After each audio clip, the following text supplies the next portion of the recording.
yeroo mariin Washington FM Teheraan gidduutti godhamu gofannaa fi dhiphina keessa galetti Ameerikaan armadaa yookaan tuuta waraanaa ishee guddaa gara Iraanitti qajeelchitee jirti.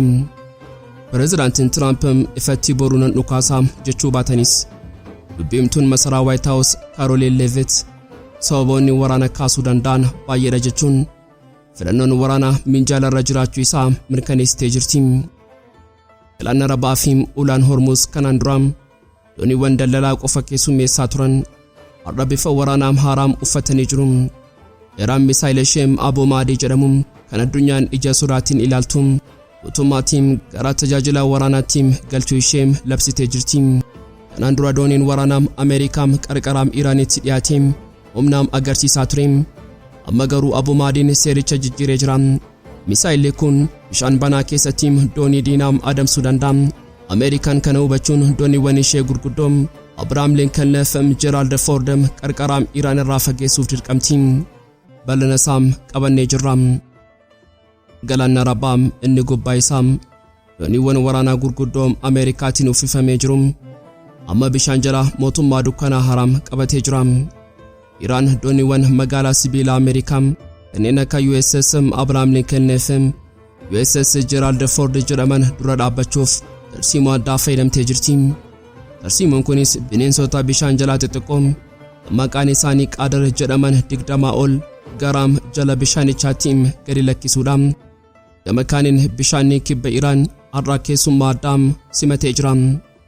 Osoo iji saatalaayitii Ameerikaa fi basaasonni dhiyaam dhiphinaan hordofanii dooniin waraanaa Raashiyaa callistee buufata Iraan yeroo seentuun ergaan ishee Galaana Jalaa gadi fageenya qaba. Bal'ina isaa ni dhageessu. Pyongyang magaalaa guddittii Kooriyaa Kaabaa har'a sagalee meeshaa waraanaatiin lafa raasaa jirti.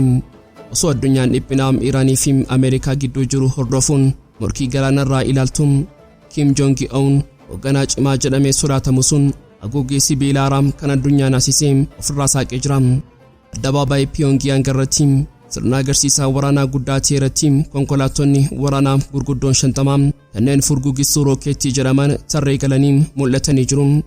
Yoga xumuraatti nuuf hana turtan iccitii kanneen ni dhageessu. Qophii keenya laayikii gochuun jalqabaan affeerraa keenya yeroo maraati. Yooyaam shamaar kafuunee kabajamtoota dhaggeeffattoota keenya kun Oromia 24 Newsdha. Kanneen chaanala YouTube keenyaaf haaraa taatan subscribe gochuun maatii keenya ta'aa. Qophiin keenya namoota hedduu bira akka ga'uuf laayikii share gochuun waliif qooduun dagatinaa. Hanga xumuraa qophii keenyaatti turtii gaarii.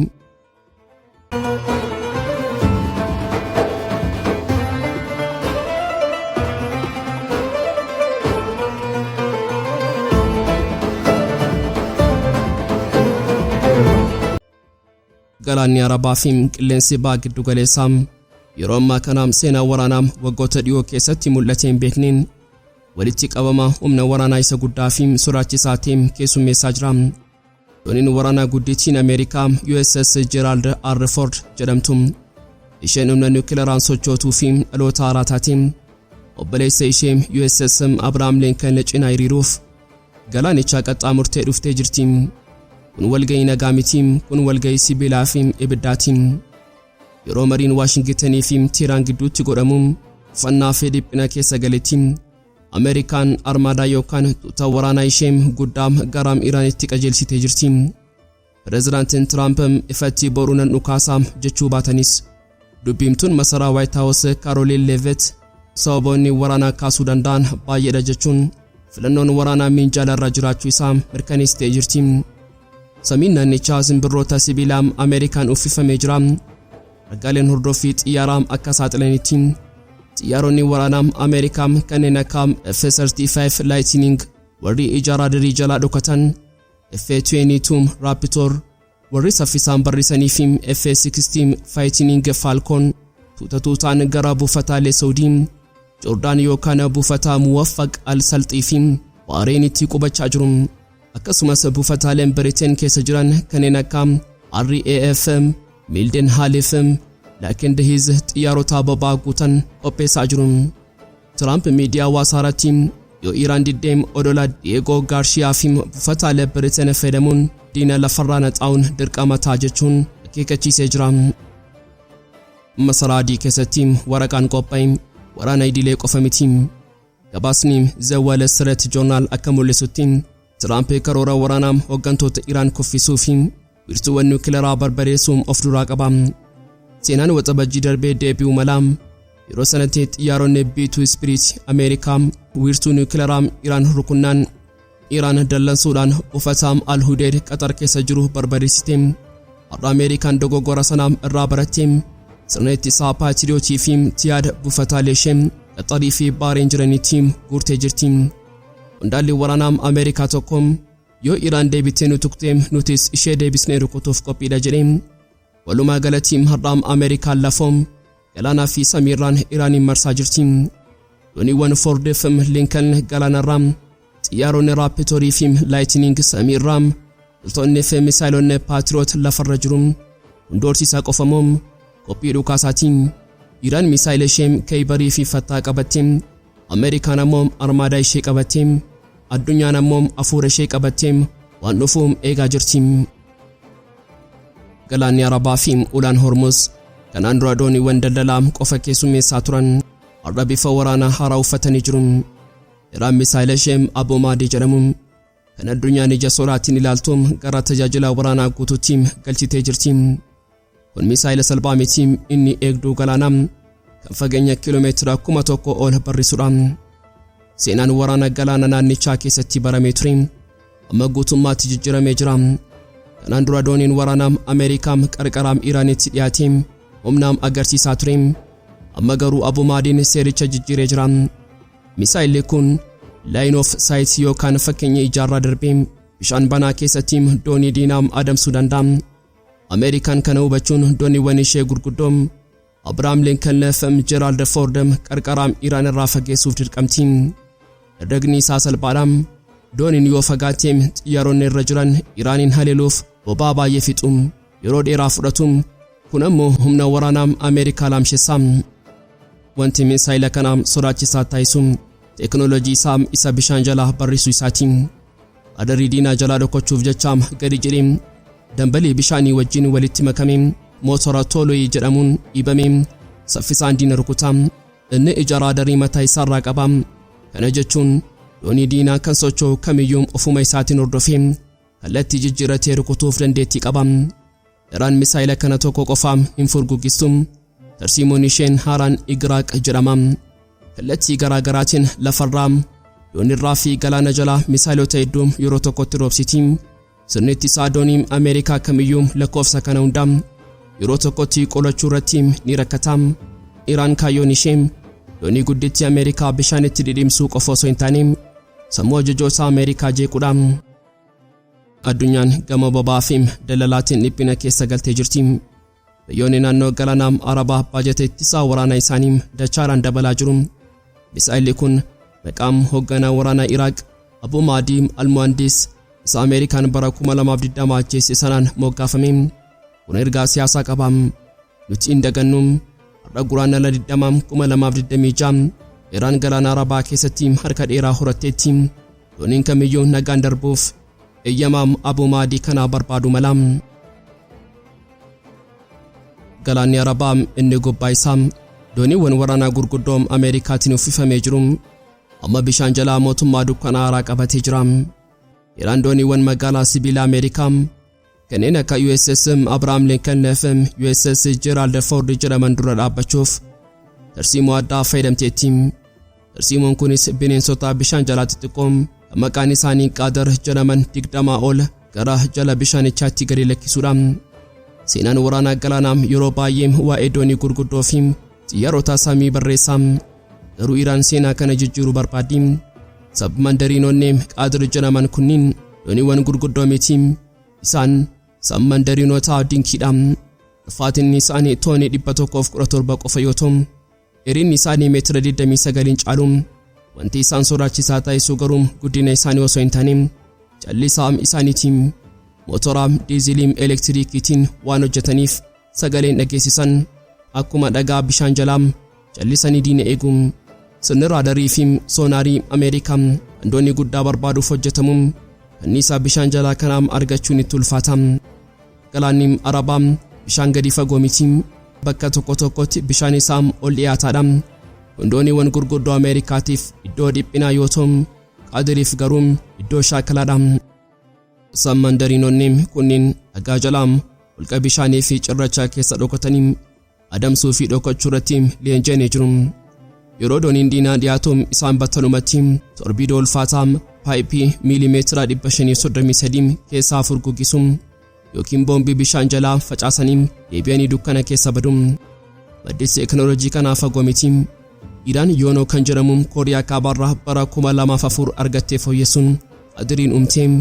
Amma Iraan tuuta kanniisaa bishaan jalaa qabdi. Lakkoofsi isaanii 23 ol saam jedhamee tilmaamama. Isaan kun yeroo tokkotti kallattii garaa garaatiin yookaan dooniin Ameerikaa kamiyyuu akka saffisa isaa hir'isuu fi of eeggannoo dachaa qabaatu dirqisiisu. Addunyaan waraana xiyyaaraa eegaa turte. Garuu Iraan waraana daakaa qopheessitee jirti. Dooniiwwan Ameerikaa Abraham Lincoln FM Fordham gubbaa irraan mootii yoo ta'an bishaan jalaan garuu hantoota kiyyoo seentee ta'uu malu. Iraan Ghadir 20 qabattee bishaan jala teessee jirti. Tokkoon isaanii yoo milkaan doonii biiloonaan lakkaa'amuu dhabamsiisuu danda'u. Galaanni Arabaa amma bishaan nagaa miti. Inni dirree adamsitootaa cal jedhaniiti. Giddu galeessaa har'a dirree nagaa osoo hin taane minjaala sibiilaa ibiddaa gubatu fakkaata. Qilleensi naannichaa sagalee mootora xiyyaarota waraana Ameerikaatiin dhoosaman malee fuula nagaa baafachuu dadhabee jira. Osoo Jeenevaa keessatti mariin nuukileeraa Iraanii fi Ameerikaa gidduutti afaaniin geggeeffamu, samiirra garuu afaan qawweetu dubbataa jira. Guyyoota muraasa darban qofa keessatti seenaa waraanaa yeroo dhiyoo keessatti kan hin mul'anne xiyyaaronni waraanaa Ameerikaa 120 ol Galaana Atlaantikiin qaxxaamuranii gara giddu galeessaatti barrisanii jiru. Tunni kun xiyyaarota salphaa miti. Isaan keessaa F-60 fi F-35 dabalatee bineensa samii ijaaraa darii jalaa dhokatu F-22 Raptor 12 ta'an of keessaa qaba. Raptor kun furtuu ijoodha. Sirna ittisa qilleensa Iraan isa xaxamaa fi jabaa sana tarsaasee seenuun xiyyaarota boombii gurguddoo fidan sanaaf daandii qulqulleessuuf humna addaa qaba. Isaan cinaa KC-135 xiyyaarota boba'aa guutanii fi U2 Dragon Lady ija samii kan basaasanii fi odeeffannoo wal qunnamsiisan hiriiranii jiru. Lafoon isin hafne torbanoota darban keessa qofa Ameerikaan xiyyaarota fe'umsaa waraanaa 250 ol Awurooppaa fi buufataalee adda addaarraa gara naannichaatti erguun loltoota konkolaattota fi sirna ittisa qilleensaa tuultee jirti. Gabaasni CNN akka mul'isutti qophii lolaa isa dhumaati. Gama biraatiin Iraan harka maratti hin teenye Hulaa Hormuzii fi Galaana Omaan irratti Iraanii fi Raashiyaan harka wal qabatanii shaakala waraanaa xumuranii jiru. Kun Ameerikaadhaan galaanni kun kan kee qofa miti, nuti sadii taanee dhaabbanna jechuuf ergaa dabarsuudha. Shaakalli kun yeroo Ameerikaan humna guutuutti raawwatamuun isaa onnee Iraan agarsiisa. Siyaasni ammoo caalaatti hadhaa'ee jira. Pireezidaantiin Tiraamp obsiisaa dhumachaa akka jiru agarsiisuun Iraaniif guyyaa dhumaa kennee jira. Guyyaa 10 qofa qabdu. Yoo guyyaa kana keessatti walii galtee bu'a qabeessa ta'e hin mallatteessine wanti dhufu badaataa jechuun akeekkachiisee jira. Iraan garuu mirga yuuraaneemii oomishuu keenyaa dabarsinee hin kenninu jettee falmii ishee itti fuftee jirti. Televezyiinii sagaleen waraanaa ni dhaga'ama. Muummee ministeera Israa'el Biniyaamin Netanyahu haasaa TV irratti taasisaniin hoogganaa olaanaa Iraan Ayatollah kallattiin akeekkachiisan yoo dogoggortanii nu tuqxan deebiin isin argattan kan sammuun namaa hin tilmaamne ta'a. Israa'el humna ishee hundaa ittisaaf haleellaaf qopheessitee qophii olaanaarra jirti. Walumaa galatti har'a samii giddu galeessaa irratti duumessi gurraachi walitti qabamee jira. Gama tokkoon xiyyaarota Ameerikaa 120, gama kaaniin dooniiwwan Iraanii fi Raashiyaa, gidduun ammoo marii Jeenevaa fi akeekkachiisaa Tiraamp. Sibiilli wal rukutuuf qophaa'eera. Addunyaan ammoo hafuura qabattee guyyaa 10 Tiraampiin eegaa jirti. Bishaan kibba Iraan inni yeroo hundaa aduu gubaa jala ooluun rakkeessummaa addaa kan qorra akka abaarraa dhufee simatee jira. Osoo iji saatalaayitii Ameerikaa fi basaastonni dhiyaa dhiphinaan hordofanii dooniin waraanaa Raashiyaa callisee buufataa Iraan yeroo seentu ergaan ishee Galaana Jalaa gadi fageenya qaba. Daawwannaa michummaa qofa miti, mallattoo gamtaa sibiilaa Moskoo fi Teheraan gidduutti uumameedha.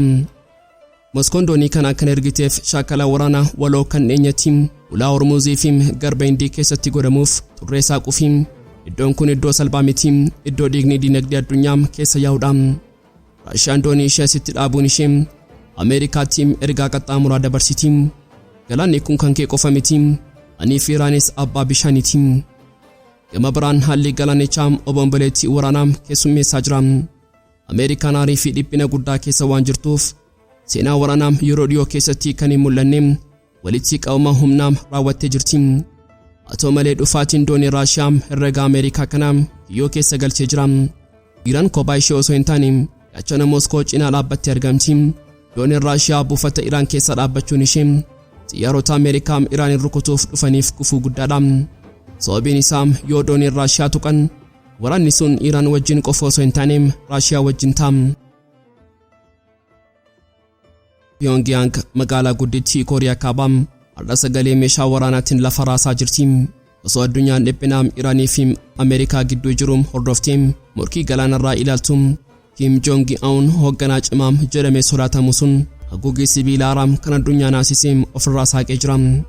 Addabaabaayii Pyongyang irratti sirna agarsiisa waraanaa guddaa irratti konkolaattonni waraanaa gurguddoon 50 kanneen furguggistuu rookeetii jedhaman tarree galanii mul'atanii jiru. Wanti nama dhibuuf ija addunyaa hawwate garuu meeshaa kana qofa miti. Kim Jong-un ofiisaatii konkolaataa kana keessaa tokko yaabbatee qabduu qabatee daandii irratti oofuudhaan humna isaa agarsiisuu isaati. Meeshaan kun rookeetii qofa miti, inni maqaan KN-25 jedhamuun beekama. Bal'inni afaan isaa miilimeetira 600 yoo ta'u, wanti isa adda taasisuu fi sodaachisaa godhu dandeettii mataa niwukileeraa baachuu qabaachuu isaati. Kim meeshaan kun diina sodaachisuuf qofa osoo hin taane yoo barbaachise dachee diinaa dhoosuuf qophiidha jedhe. Xiinxaltoonni waraanaa akka jedhanitti meeshaan kun fageenya kiiloomeetira 365 barrisuu danda'a. Kana jechuun daangaa irraa ka'ee magaalaa guddittii Kooriyaa Kibbaa Si'uul kan daangaa irraa kiiloomeetira 100 qofa fagaachuu dabalatee iddoo kamiyyuu daqiiqaa muraasa keessatti daaraa gochuu danda'a. Sirni kun sammuu namtolchee yookaan AI'dhaan kan deeggarame yoo ta'u, rookeetii hedduu seekondii muraasa keessatti wal faana tufuu danda'a. Kun sirna ittisaa burjaajessuuf humna guddaa qaba. Ergaan siyaasaa duuba agarsiisa kanaa jiru ifadha. Addunyaan yeroo ammaa kana jijjiirama sodaachisaa keessa jirti. Mootummaan Venezuelaa Nicolas Maduro dhiyeenya kana kufuun isaa fi Iraan ammoo afaan qawwee Ameerikaa jala jiraachuun ishee Kim Jong-uniin boruu dabareen kiyya ta'uu danda'a jedhee akka yaadu taasisee jira. Kanaafuu Kim meeshaa kana baasuun pireezidaantii Tiraampitti niwukileera kiyya tuqnaan ibidda sitti roobsaa ani akka Venezuelaa salphaatti hin kufu jechaa jira. Miidiyaalee hawaasaa irratti namoonni hedduun dhimma kana irratti falmii kaasanii jiru. Namoonni tokko tokko yoo Kooriyaan Kaabaa niwukileera qabaachuu baatte silaa Tiraamp akkuma Venezuelaa ishees kuffisa ture. Meeshaan kun wabii lubbuu isaaniitti jedhu. Warri kaan ammoo Kim uummata isaa beelessaa humna waraanaa ijaaraa jabina osoo hin taane deeggarsa Chaayinaa irratti kan hirkatedha jechuun qeequ. Garuu dhugaan jiru tokko qofa biyya of ittisuu hin dandeenye irbaata warra dhiyaa ta'uun ishee hin oolu. Walumaa galatti Pyongyang har'a sagalee rookeetii dhageessiste Si'uulii fi Waashingitaniin hirriba dhowwitee jirti. Kim Jong-un konkolaataa dho'insaa isaa oofaa addunyaan sodaatamaa jirtu kana keessatti humna qofatu nagaa fida jedhee amana. Meeshaan KN-25 kun amma minjaala mariirraa osoo hin taane daandii Pyongyang irraa qophii lolaaf taa'ee jira. Egaan kabajamtoota dhaggeeffattoota Oromiyaa 24 News qophii guyyaadhaaf qabannee dhiyaanne asuma irratti goolama. Kanneen chaanala YouTube keenyaaf haaraa taatan subscribe gochuun maatii keenya ta'aa. Qophiin keenya namoota hedduu bira akka ga'uuf like share gochuun waliif qooduun dagatinaa. Hanga xumuraatti waan nu faana turtaniif galatooma.